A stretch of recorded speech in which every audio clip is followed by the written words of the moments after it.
Forbes.com, you know what that is. You've heard of it. You know, usually the stuff in that publication or online through that Forbes.com website is really, really good. And why am I saying that? I wrote an article. I used to be the contributor for Forbes.com. I did small business contributing for small business owners, entrepreneurs.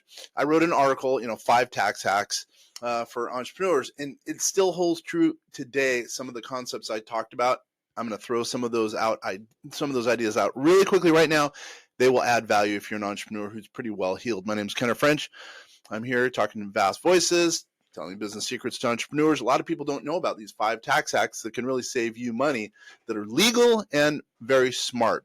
So let's go number one. Number one, define benefit plans. A lot of people don't know, if you're a solopreneur specifically, or maybe an entrepreneur with not a huge number of employees, it might make sense to install a defined benefit plan. You can lower your taxes, save for retirement, and hopefully, really, who knows, help grow the nest egg of a key employee along the way.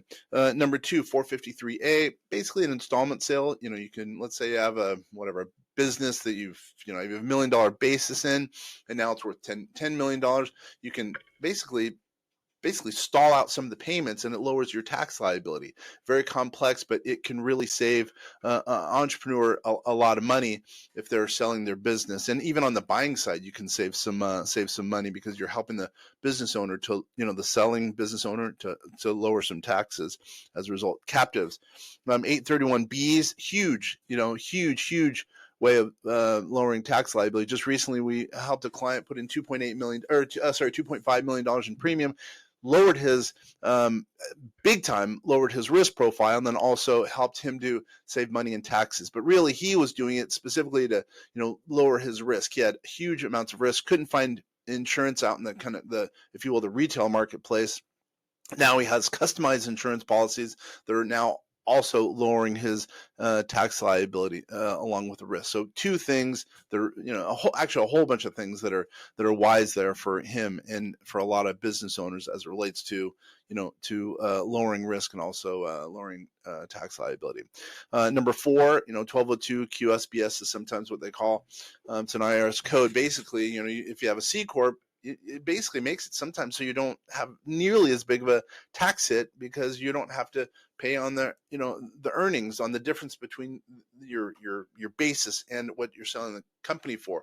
A lot of moving parts on the IRS 1202, but something to look about. Ask an advisor. What I should also say is ask an advisor about all these things. And if your advisor doesn't know anything about them or wants more education, please go ahead and send them our way, or talk to another advisor who can help. These are very sophisticated issues and matters, really, if you think about tax liability and ways to increase the net worth. And if you're not talking to the right people, you can really be harmed. These are great ways to lower tax liability, increase and really in the end to increase your net worth at the same time. Number 5, very important, R&D tax credits. We just talked to someone just 2 days ago, as a matter of fact. We're going to end up lowering his taxes because, his tax provider wasn't helping him with some of the R&D tax credits, some of the things that he's pushing the envelope for as far as R&D, research and development, that will lower his tax liability in a humongous way. And an R&D tax credit is different. It's not as though you have to apply for it. You put it on your tax return. There's a specific form, a number of forms that outline the tax credit that you should be receiving, but there's no application. It doesn't really open you up to, to audit, as some people think. It's just, if you're doing good and trying to push the envelope and trying to, potentially do some research and development that isn't out there in the marketplace for a product, for a technology, et cetera, especially for AI. People listening to AI out there have got to be applying for R&D tax credits, or I should say justifying for R&D tax credits. You will save some money. It's basically a dollar for dollar gift from the government, because you're pushing the envelope, trying to better, really, not only your company, but potentially capitalism in a certain way, because you're doing something that's not already out in the marketplace. You might be able to fail. There's a number of tests you have to I'm not even going to say apply, that you have to reach. But then again, if you are bettering, really, if you think about it, bettering society by trying to do a new technology.